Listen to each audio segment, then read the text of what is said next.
Hello. Um, it's an honor and pleasure to host yet another episode of our podcast. Today, I host Francis Lacoste. Francis is a CTO and VPE coach, and he shares his engineering, organizational, cultural knowledge and skills with people outside of, with people all over the world in tech organizations. And today, I have a chance to pick his brain and talk a bit about engineering culture. What is it? How to build one? What are the payoffs of building successful one, and so on and so on. I was really looking forward to this conversation, Francis. I'm so happy to have you here today. Likewise, Kamil. Thank you so much for having me, and really enjoy our conversation. So this should be fun. I really like that when we connected for the first time, and we're just like, trying to figure out if there is topics to talk about in public. I had to remind myself several times, let's pause over here. Let's just pause this topic and switch to another topic before we dig too much into it, because I didn't want to waste the energy and I didn't want to waste the perfect topic before we can go live, before we can share it with some other people. And I explicitly remember that we were talking about three areas. I'd like us to cover those three areas today as well. So to talk about engineering culture as a concept, um, how do you define one? What does it do for the organization, and so on? But then the next topic was um, people responsible for this, and how can one have a role that directly is focused and influences the culture, and its goal is to build it and reap the benefits. And then the last part that we discussed, and last part I would love to cover today as well, is engineering culture means introducing new concepts, evolving concepts, introducing change into the organization. And the idea of change management is very close to me and very close to you as well. So I'd love to also dig into this and see, what we can do as managers, as leaders, to help organizations change and thrive and learn new things, adopt new habits, and so on and so on. Um, Before we start, I also want to highlight that if you have any questions to Francis, shoot them in the chat. We have access to those questions. We will try to seam them into our conversation and answer as many as we can. Yes, questions are always great. Awesome. So let's kick it. Let's the first let's start with the most like a holistic one. So what is engineering culture? How do you define one, and what does it say about the company? Um, when we say the company has engineering culture, positive engineering culture, what does it even mean? Yeah, I mean, culture is a tricky concept because in a way we don't I mean, we think we see the culture, but the culture is there's something visible to the culture, and then there's something which is not so visible. And I mean, one definition that you often encountered is it's kind of a functional definition, very in organization. It's kind of culture is what you reward and what you tolerate. Basically everything you tolerate is part of your culture, and what you reinforce. And that is, I mean, it's a fine operational definition of culture, but it kind of misses the because it focuses on the behavior, what we can observe. And that's and to me, the I mean, culture, it's kind of a mushroom, in a way. And so when we talk about if you know the mushroom, it's kind of, mushroom is the fruit of Yeah. the actual thing, which is the mycelium, which is underneath the Okay. the earth that you don't see. And then at some point, overnight there's a storm, mushroom sprouts all over the place, and you Oh think, yeah, oh, this I is, get the analogy. That's a great yeah. analogy. Yeah. And so when you say what we tolerate and what we reward, you're kind of focusing on the mushrooms, and you're missing out on the mycelium, this underneath network which kind of produce the mushroom. So culture is, yes, what you see, the behaviors, but it's also the values, the Mhm. mindsets, the rules. And the rules, you can see them, but the mindset, the values, this is much more nebulous. And the trick is that this is what produce the action. So you need to pay attention to what you're seeing in an organization, and then what produce these action, which are these more underground, the underneath, under the ground, which produce that. And Okay. so each organization has a culture. And whether you do it or you like it or not, your organization has a culture. This is the mushrooms, the fruit it's producing in your engineering organization. And to me, well, when we go about what is a positive engineering culture, to me, there are two essential aspects to a positive engineering culture. So one, there's and this is kind of the table stake. It's kind of it's around psychological safety. It's kind of Mhm. culture respect, where everyone is respected as human beings, and we're able to relate to each other as human beings in that wholesome way. That's kind of often what we think. And I mean, so toxic behavior like blaming and like putting people on the grill because they finishing them because they made a mistakes, that sort of thing. These are not what I would consider positive culture. But this is Obviously. kind of a stamp because there are culture that it's there and they do produce fruits, and some of them are even like successful on the market. So we have to say that. But would I want to work there? Would a lot of people want to work there? Probably not. But that's kind of just the one dimension of what I Mhm. characterize as a positive culture. The other one is the clarity of purpose for the organization. So Okay. and because that's kind of what gives the direction and the type of fruit. So what are we here to build together? I mean, this is sometimes called the missions. So the mission, the values, what is it that we're here? What is it? Why does the organization exist? Who are its customers? The clarity around that help produce and the culture of respect. These two dimensions. This is what to me creates a high performing engineering culture Okay. at So a very those abstract level. Sure. So then we can observe those mushrooms as individual or team behaviors in particular situations when the Yes. teams they make I don't know, like independent choices without managers overseeing them or telling them what to do. Yeah. The teams will just choose well in a sense, right? Exactly. Yeah. Um, can you share an example of some behavior like this that is maybe not common in all the companies, but when a company has really solid positive engineering culture, it's something that's easy to observe. So those mushrooms that are easy to observe. Yeah. I like the example you started with, which is kind of in a way sometimes called decentralized decision making, is Mhm. that the team is able to make the right decision without somebody in leadership telling them what to do, and that comes from the clarity of mission.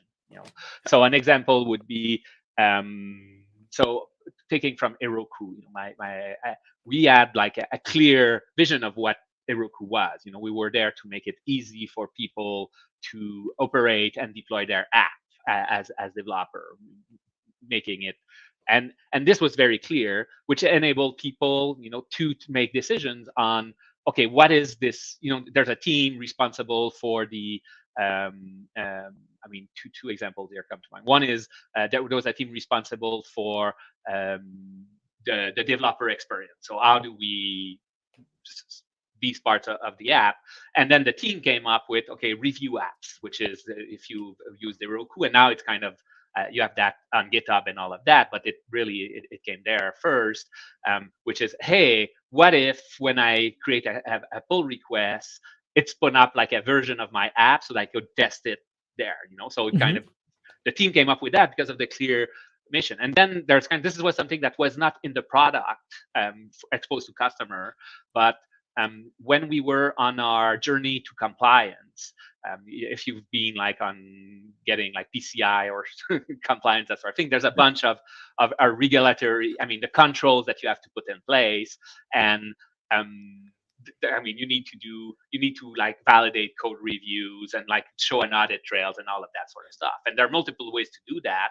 But the team responsible for that implementation, thinking around the principles, of how we do things at Heroku, they came up with a solution which was super elegant. It's kind of, hey, we don't want the developer to have to go somewhere else to get their review and do the audit trail. So we're going to build this process on top of GitHub itself. So it was kind of in the common thread, you had like uh, special comments you could do, and that would trigger and build like the Oh, audit trail nice. necessary for the auditors and that sort of thing, which meant for the engineers achieving compliance was not a disruption to their workflow. And that came, and these are were all kind of isolated decisions, which were kind of converging on the clarity of the principles that the organization had.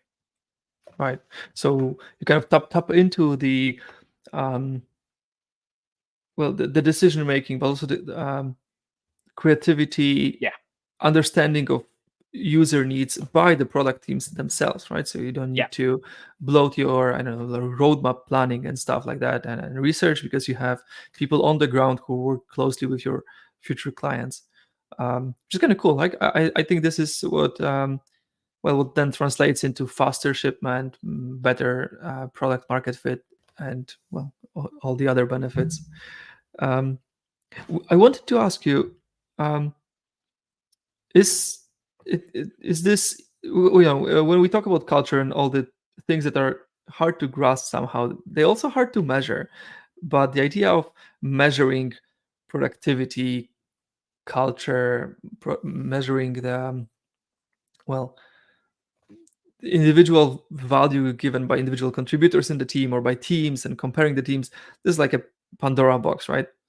Is there, since we talk about culture today, is there any way to measure culture and to assess, like, hey, this company is better at culture than the other one, or is this absolutely pointless discussion? Well, I don't know so much about comparing one company to the other, because to compare you need a benchmark, which is, Yeah. so sure, we could come up with a scale which match my preference for what is a good culture, and then benchmark company around that. So, but But this more would be more importantly, like looking for a perfect, employer for you, right? So yeah, but I who mean, fits my culture? Yeah. so if you're, so I one thing I value often is, and you see that is kind of, you mentioned like measuring individual performance. So measuring individual performance versus team performance is kind of a culture, Mhm. an expression of some cultural values. For instance, when you value teamwork and that the team is, the you don't want to, measuring individual productivity doesn't really make sense, because a team is more than the sum of its individual. And if you start like measuring the individual, you're kind of missing what you care about, which is the team. But some Mhm. organization, and many organization, they talk about teams, but they don't care about teams, because work is kind of individualized. Everyone has their list of Oh, tasks, and a project. Each engineer is responsible for one project, so there's there's not a drive for collaboration there. Then in that type of situation, measuring individual performance kind of makes sense. So there is, in the measurement, there is a cultural and a value judgment. So and if I'm as an engineer, I'm interested in working in a collaborative team and being more than just what I do, than measuring, seeing that I want an organization that share these values, and I will be enacting an individual performance. But if I'm kind of somebody who more a loner, and actually I don't really want to be part. I mean, I want to be part of a group, but I don't want my work to depend on the works of others.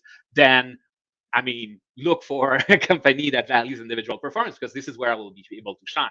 So there is, in the type of measurement you do, um, there is kind of a culture is apparent there. So sure. what I would say is, the best you can measure culture, especially internally, against your own values, and that sort of thing. That becomes useful, and the way to do that is usually through surveys. If you're an individualistic culture and you care about like number of code that people, then sure, reinforce that. If you want collaboration, this is like detrimental to your your values, so it will, Absolutely. yeah. So reflect the way you measure culture should reflect your cultural values in a way. Okay. Yeah, sure, I get it. Um, to each their own, right? On There's plethora of possible ways of working, and also individuals have different preferences, so it only makes sense that you would look for a team that fits you.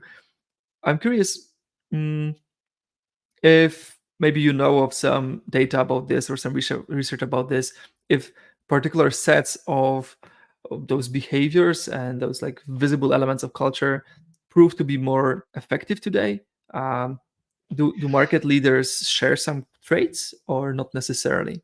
Like I Well, know for a fact that Amazon, for example, they have very like strict culture, and like it's different than I know Meta or Google also has some interesting pieces, right, in how they assess employees and so on. But then you have those smaller startups, especially maybe West Coast European startups that are more laid back. Um, you know, is there any trend that's visibly better than the others, or more effective? Better, maybe not the best word here. well, so in truth, I don't know. You know, Okay. now, now there's a lot of things we're hearing, Yeah. but it's not because we hear it and it's reinforced and it's in the media that it is kind of on solid ground. So in the most solid ground, what we see is things coming up from, there was like a huge study at Google that you probably have heard, everyone has heard of it, and the thing that came out as the most important for team performance was psychological safety, which is Mm-hmm. what I call as the base level of respect. And I think, I mean, in the culture, the general culture of the West currently, that kinds of vibes with that, because people expect, individual respect. We're not a culture, for the most part, that tolerate very much being yelled at or very Yeah. authoritative. This is not in vibe with the mainstream culture. So that these things shows there makes sense, but that doesn't mean that that's. I mean, for instance, Amazon is has a very is not known for its psychological safety. Let's just be blunt here. And they are. I mean, some people love it there, and they're successful. So one thing that is, and if you go with like everything, there's the DevOps movement that I mean, Mm-hmm. I forgot Gene, the guy who wrote the Phoenix project. I mean, around that institute, there's a whole source. They do a lot of studies, and it kind of reinforced this idea of the psychological safety and these things. In collaboration. Yeah. Now, it's not because it works at like at if you have a small organization. I'm not aware of any survey that kind of look at differentiation between organization size, because usually the market Mm-hmm. for these kind of studies is the larger organization market, and not so much the 10 people, 20, 15 people startup. And so what is true in that environment, using like studies, I don't know, because I'm not aware of studies focusing on that. What I know for sure is that if you try to replicate Amazon or Facebook or Salesforce when you're a 30 people startup, I mean, this is wrong context. You're disregarding Yeah. your own Yeah. your Yeah. context. Absolutely. So yeah, context is the most important thing. What's the context we're looking at? Sure. And then so let's make a segue into the second area of the topics, because when we talk about context, and we talk that some concepts and ideas and cultures that work with market leaders and global market leaders like Amazon or Google, they wouldn't work for smaller companies. But those companies were small at some point, right? And so companies start small and they grow. And uh, at some point, they might realize we would like to have someone who will take care of the culture, who will codify the culture, who will make it maybe coherent and so on. Is this where the senior director of engineering, culture and engagement, or engineering chief of staff is this where those roles come in? Is this what you were tasked to do in a way? No, I mean, not really. Mm-hmm. There is some overlap, but the way, I mean, in a small organization, the most important people for the culture are its leaders.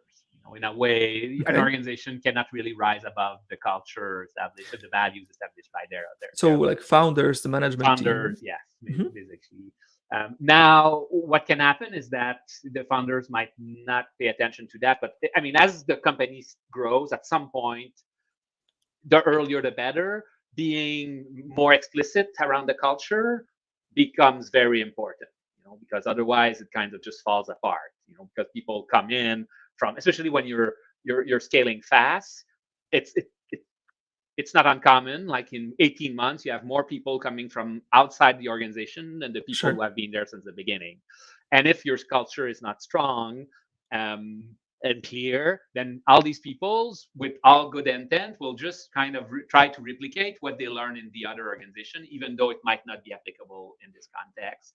So that's where you want to strengthen the culture. Now, at that point, if the founders were not, I mean, didn't do that, or it was kind of organic, but they're aware enough that they need, then they could create a role. I mean, usually it will be like one of the another of the secondary level, a VP of engineering particularly cares about that to establish that, or who will work on champions, people, because the more the organization, the more, I mean, everyone contribute to the culture to us to an extent. And if you care about it, then you can, it can be part of your job, which is a little bit what happened to me, when I became chief of staff at Heroku, because I realized that working on culture, doing mentoring, these types of initiatives is what I like the most of my role.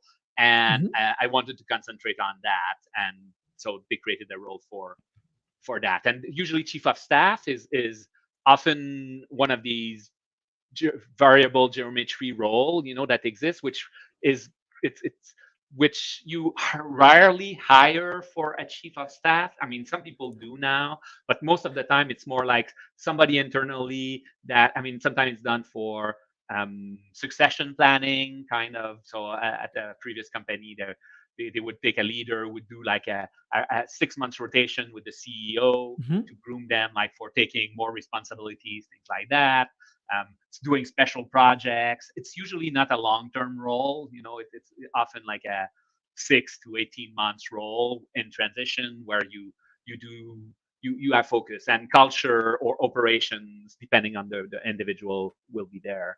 So creating creating a role for culture, formal role, is a double-edged sword, because in a way it kind of make the idea that, okay, this is their job to define the culture, which, I mean, champion it, facilitating, yes, but if you're kind of delegating all of that, then it becomes a little bit dysfunctional. And especially, I mean, when it's done because there's a champion that you want to empower internally, this is great. But then if it becomes like a role to fill externally, to apply that, very hard to find the right person for this. So there's a smell to it. So yeah, I mean, Absolutely. Culture is the responsibility of the leadership team in a way. That's what I would say. Yeah, I think I agree, and my observation is that it's, as you said, if you have a champion, local champion who you want to make more successful and give them more mandate and more to help them provide more impact, it's doable, but it's probably not possible just to like transplant the culture and hire someone who would take over your this responsibility and introduce something. Of course, it's probably possible. I believe it's possible to hire people who will help you build some processes and habits that strengthen the culture, make it more transparent, more clear, more visible in a way. Yes. That's probably, if you have a good HRBP team, or maybe agile coaches could do this as well. Like I imagine hiring external chief of staff also. But as you said, the culture itself, it has to be there from the very beginning. And also, I think you struck the right note, and you said, the culture organization cannot somehow outgrow the culture of the founding members or of the very core team of the current structure. I mean, it can. I think it can when then the leader leaves, because it's kind of, they don't feel the organization has taken a life of its own, and then you get like a new leaders who's more in tune with where the organization wants to go, that sort of thing. But absolutely, this would be like the and it also can be very aligned with the company's strategy and growth plan. So a company can somehow outgrow their founders, right? The founders, they never intended to lead a 2,000 strong company. They only wanted 50 strong team, and now they found themselves stuck in a position they want to be. So, but they can, of course, they can hire a CEO, they can hire chief of staff or someone to take over. I wanted to ask you about this time in those roles of various geometry, as you nicely put it. You said part of this is leading special projects. Can I ask you about the project that you led that was impactful, that you're happy with, or Yeah, I was mean, significant for you?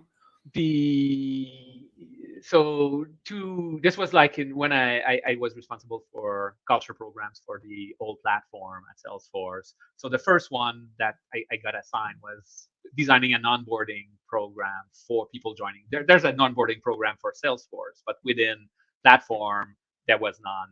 and Okay. um, and designing it, and the goal of the program for that I put in was to really get to people to understand these two aspects of the high performing culture. So what's the platform, who are its customers, what are we doing for them, so a clear overview of what we're doing here and why. And so this was one part of the curriculum, and the other was kind of this establishing and reinforcing this culture of respect. So we had like a session on psychological safety, on like giving feedback, things like that, which were like of the values that some teams were leaving, but we wanted that the whole organization live. And by getting the new people in to to to to be exposed to these ways of doing, I mean, this leads a little bit to the change, because we were reinforcing the best that we were seeing in the organization, and we were also trying to nudge the laggards, if you want, to adopt this. Because I mean, if you have like new people coming in, and then even if the team didn't do feedback, then the hypothesis was that, well, there would be a dissonance on their local team with how what is expected, and that would create like some form of retroaction. And the one anecdote which kind of shows that we were starting to get successful was when some managers. So the feedback model that we were training people on at Salesforce was the SBI model. I mean, there are Hmm. multiple ways to get feedback, but this is kind of a very there's a framework to it. And then like managers started like, oh, I'm getting people who are giving me feedback using this model. It's kind of okay. This is new. It's kind of things are shifting, little things like that. Nice. Nice, nice. Cool.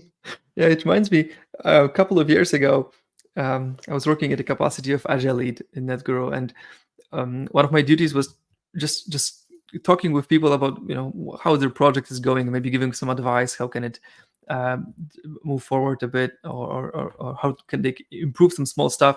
And I found myself talking over and over again about how to design and lead a proper retrospective after a sprint, up to the point when I was on vacation, I recorded myself going around the forest on a walk, talking to my phone about how to make a good retrospective. And out of this walk in the forest with my dog, I created a self-learning course that was part of the onboarding.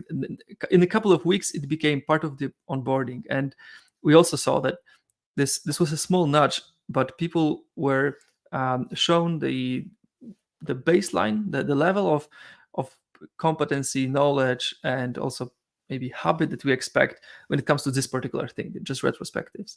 And we observed that newcomers, they sometimes even had a higher bar of expectations towards their project managers or scrum Yeah. masters in a team, because I like this, and I like your concept as well, because it when we talk about change management, the famous kind of quote or sentence is, you don't change people, you can only change their environment they work in.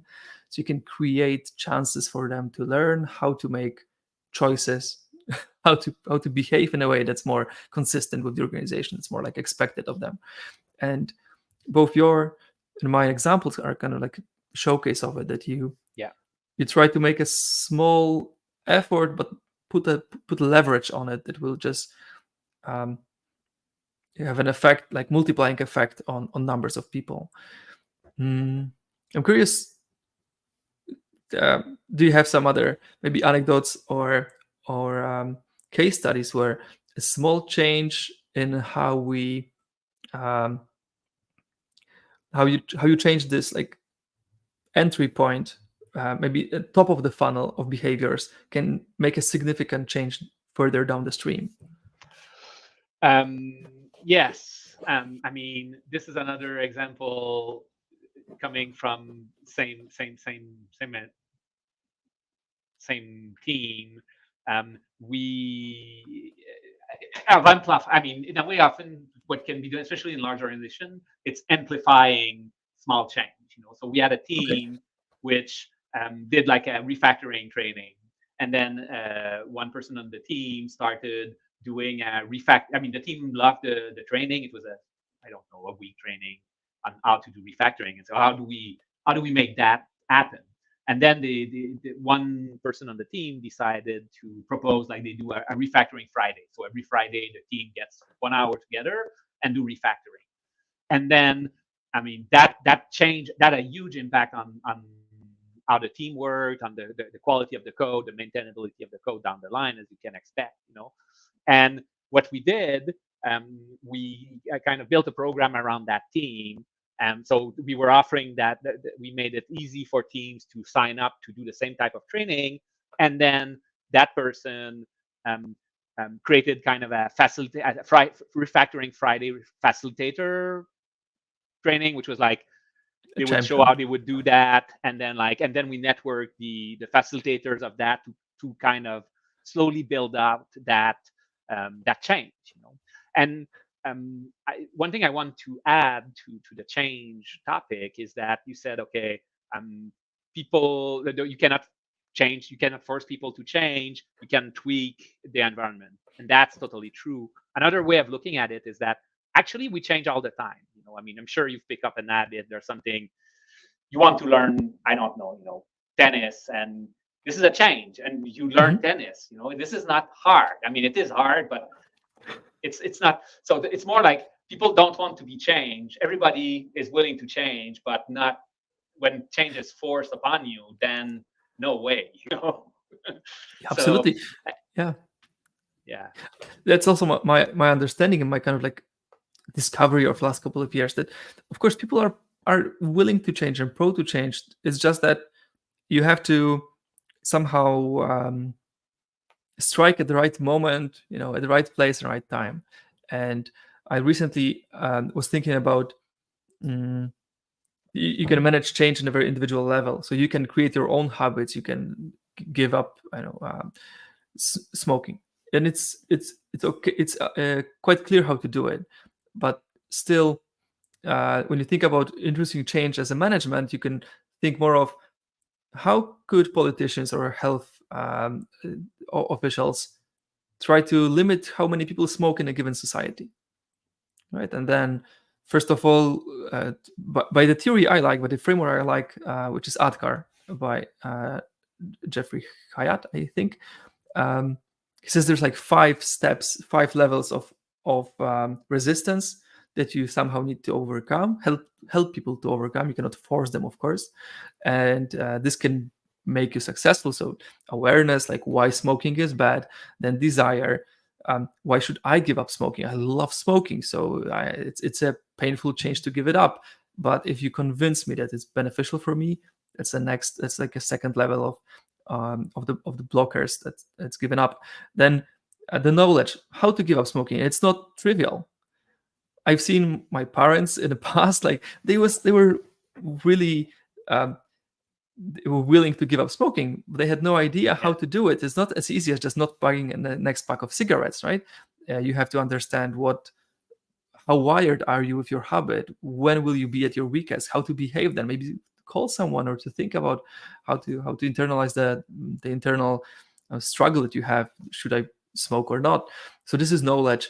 And then after being after the knowledge comes ability. Do you have all the tools and means necessary? Maybe do you have your nicotine patches with you, right? So or do you have your circle of support? And of course, in the end, reinforcement. So creating new habits, creating this like carrot and a stick situations that will help you stick with your new habit. And it's easy when you see some changes, how they get adopted through organization quickly, like a blizzard. They just like a ripple, because one team discovered something fantastic and people just talk about this over coffee, and in a couple of weeks everyone in a company changed because it was so obvious that the change is necessary and easy to do.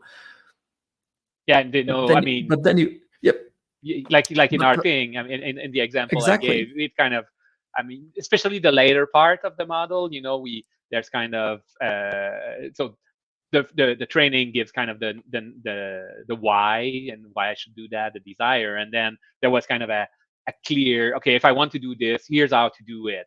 There's I can join the facilitator learning, and then like there's and the reinforcement, we I mean we were doing by celebrating what these teams were doing, things like that. Yeah, so Yeah. that's an indication of the model. One thing, I have a little reaction to the resistance to change. This idea of people resist change, because this comes from like really a paradigm of, it's kind of a little bit like, oh, I mean, it's like if change is a new OS that we're going to install on the computer, kind of, and then the computer is resisting its upgrade, Yeah. which it feels, it doesn't meet like this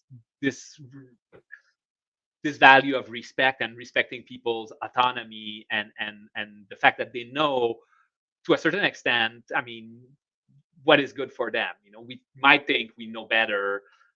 So, and when you enter that perspective, often when you're looking at resistance to change, it's kind of, okay, I'm actually not seeing what they are seeing. What is it that because then when you join and you understand the perspective, then you're more able to explain why for them actually smoking might be a good idea.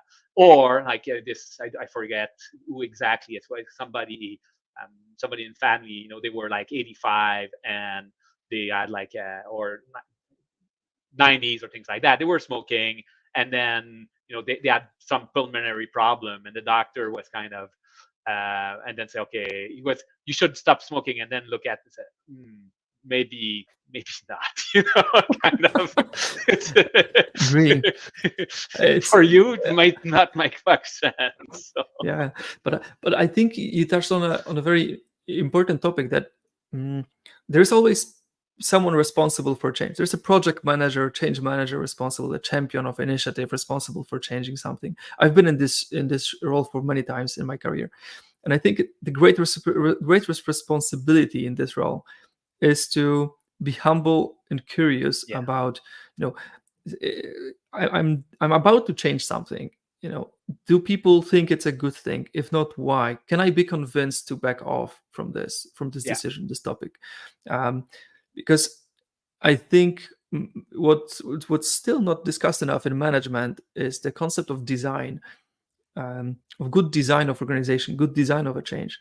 I believe that if you are about to manage a change, introduce a change in the organization, you have to put quite a lot of effort into designing it well, designing the future process. And designing it, of course, means collaborating with future users, with the end user. And the end user are your employees. As a manager, I am a designer of a workspace, a designer of a service for my employees, for my teammates, right? And I think that's where a lot of the resistance comes from.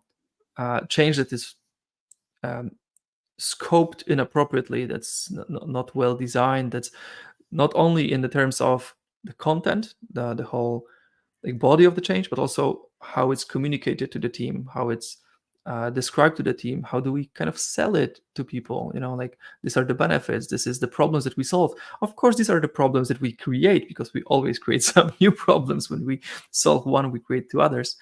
But if it's net beneficial, people are more likely to jump on the train. If it's net detrimental, they're likely to jump ship. Yeah. I like this idea of design. There's a book which you might like if you haven't read it already, actually, which really gives a good framework to design change. It's called Switch. It's from like you know that book, right? I have it somewhere. I mean, it's a good template for designing a change. And the metaphor they use, it's Dan and Chip Heath, I think they're brothers, is kind of the elephant rider. That changes. So the rider is kind of the decision that this is the direction we want to go. But the rider steering an elephant. If the elephant decides that it goes that way, good luck. Not going to help. So you need to take out the rider, which is, okay, what are we doing? What's the decision?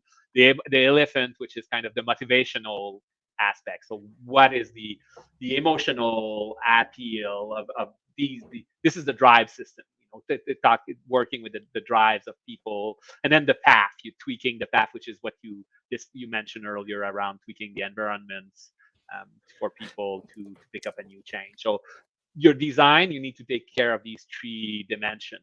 And that book is a great template for a design pattern for change. It is. I liked it. I like it that it's humbling. It shows that if you really consider your career in change management, you need to stay humble. You need to understand that it's not deterministic. You will work. Yeah, you're with not a programmer installing a new OS. No, you're working with a living organism that has their its own will and power, and it's bigger than you. It's more powerful than you. Exactly. In any way.